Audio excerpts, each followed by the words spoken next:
Hi అండి, welcome back to my channel spicy foods. నేనండి మీ దేవిని. ఈరోజు స్పైసీ ఫుడ్లో ఇంకొక వీడియోతో మీ ముందుకు వచ్చానండి.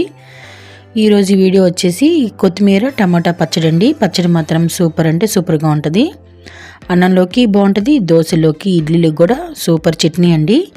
ఇంకెందుకు ఆలస్యం, ఈ వీడియో చూసి మీరు కూడా మీ ఇంట్లో ఒకసారి చేసుకోనండి. ముందుగా నేను స్టవ్ మీద ఒక ప్యాన్ పెట్టుకొని వేరుశనగపప్పు వేసుకొని కొంచెం నూనె వేసుకున్నాను. ఇవి బాగా ఫ్రై అవ్వాలన్నమాట. ఈ పచ్చట్లోకి టేస్ట్ని ఇచ్చేది ఈ వేరుశనగపప్పు అండి.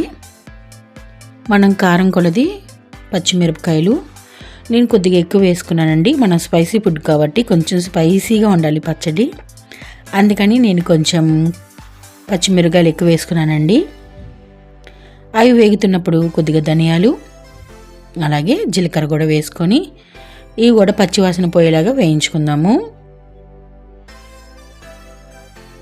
ఇవన్నీ బాగా వేగిపోయినాయండి. ఇప్పుడు నేను ఒక మిక్సీ బౌల్లోకి తీసుకుంటాను.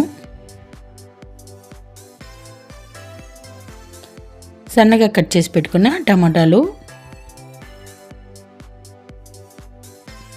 ఇవి కూడా బాగా మగ్గిపోవాలండి.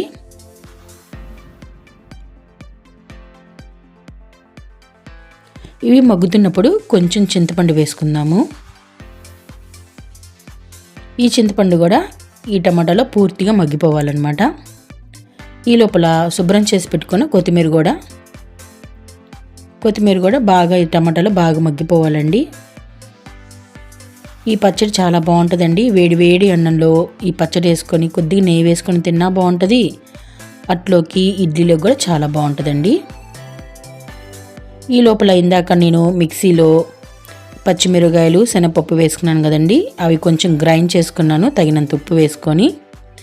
ఈ టమాటాలు కూడా చల్లారినాయి కాబట్టి కొద్దిగా చిన్నులపై రబ్బలు వేసుకొని ఇది కూడా గ్రైండ్ చేసుకున్నానండి. మెత్తగా కాదు, కొంచెం కచాబచాగా నూరుకోవాలన్నమాట. అప్పుడే ఈ పచ్చడికి మంచి టేస్ట్ అనేది వస్తుంది. ఇప్పుడు పచ్చడికి తాలింపు అనేది పెట్టుకుందాము.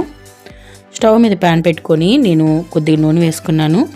నూనె కాగిన తర్వాత తాలింపు గింజలు, కరివేపాకు, ఎండుమిరపకాయలు కూడా వేసుకొని కొద్దిగా ఇంగువ కూడా వేసుకొని మనం ముందుగా నూరు పెట్టుకున్న పచ్చడి కూడా వేసుకున్నానండి.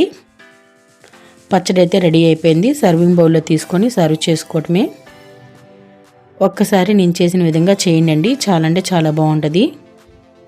మీ వీడియో నచ్చితే లైక్ చేయండి, షేర్ చేయండి, నా ఛానల్ సపోర్ట్ చేయండి.